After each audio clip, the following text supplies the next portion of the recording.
As we have discussed basically from the beginning of this class, soft skills are very important to us, and they really do distinguish us from our fellow peers.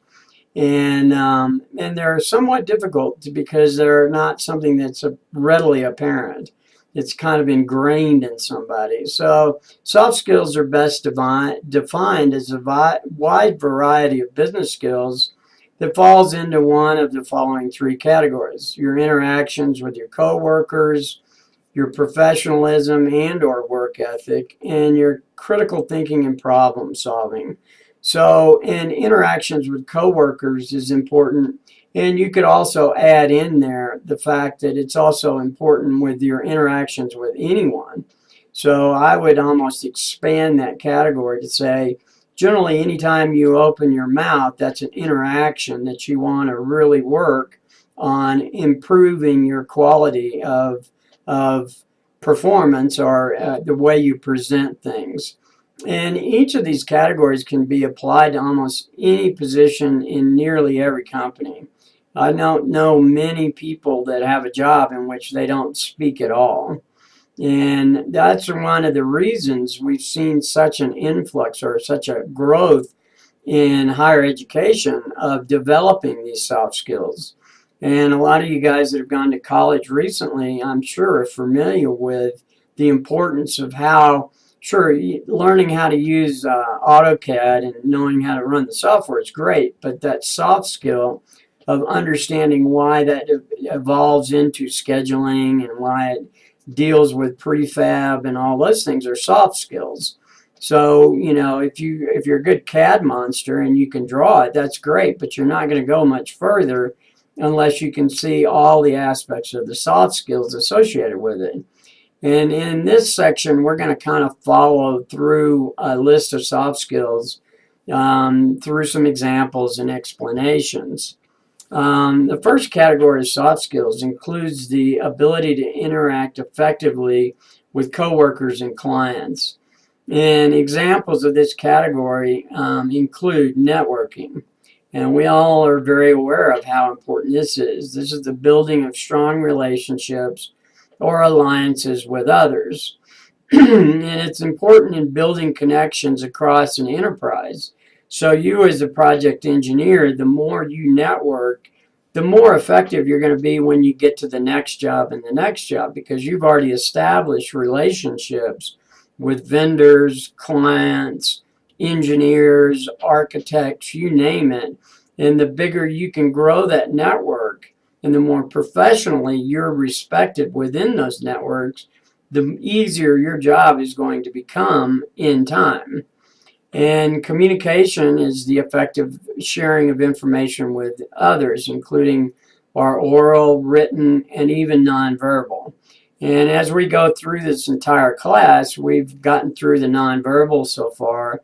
We're working on oral now, and we'll start moving into the written and the electronic side of it as we progress into the further modules.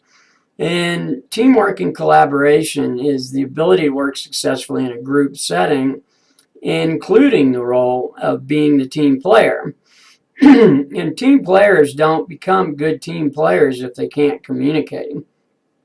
This is someone that has to put the goals of the team ahead of their own personal goals and be able to do that for all the other people in the room, because there's a lot of guys that are headstrong that their way is the only way, and in a team environment that just doesn't work.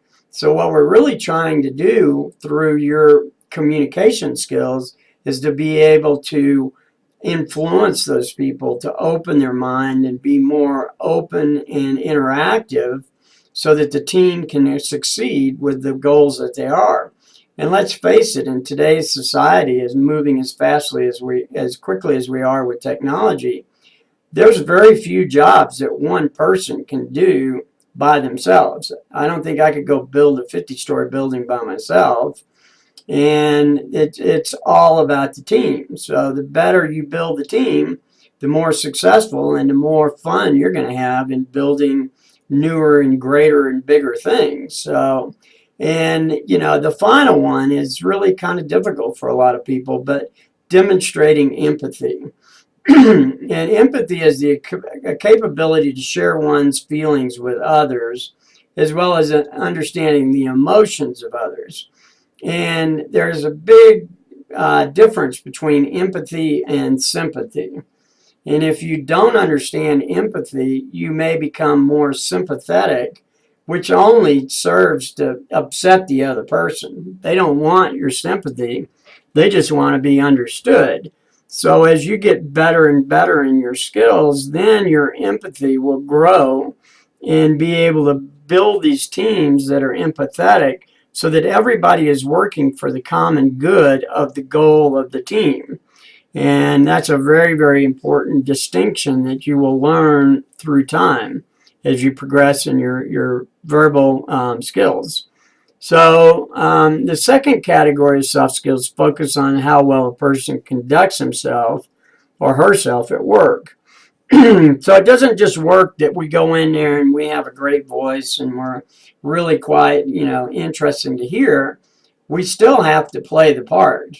And that includes dressing appropriately, arriving on time, speaking in a respectful manner to virtually everybody. It doesn't help if you're very respectful to your clients and you treat your coworkers like they're second-rate citizens.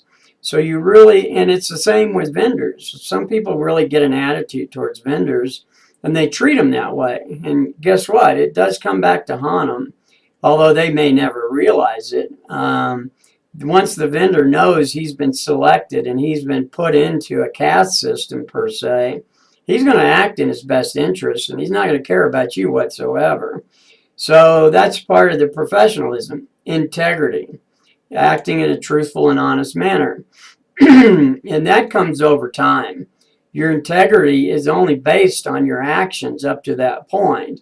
So if you continue to do good actions, your integrity is going to increase itself. But you can't just go speak about integrity. Oh, I have the integrity. That's not going to do you much good in a room full of new people that you've never met. And that's also very aligned with the values expressed by the company, because integrity is what your company is focused on. That's what their main goal is. And even though they wish to make profit and they wish to provide products to make products to profit, it's the integrity that keeps that business going for 50 years, 100 years, or forever. And optimism is also a very important thing. We've seen so many people that are very pessimistic in just about everything they say. And that doesn't really give you much positive influence with your employer or your employees. And it doesn't give the client any relationship of confidence per se. So, and then optimism ties in with enthusiasm and motivation. So this second part about, your soft skills is all about you. It's how much you consider yourself to be a professional and what you're willing to remain focused on and remain truthful to. So this is really a skill that you have to tackle on your own. However, you can pay attention to yourself by learning from yourself. Listen to what you're saying as you're saying it and ask yourself, is there a better way I could have done that? So this is one that, you'll work as you're working with the first set of soft skills. You'll move into this set and it will come somewhat naturally as part of the process. And we'll move on to the next part here in just a second. But going back to it, the more you can work on your soft skills here, the more successful you're going to be in the remainder of your career.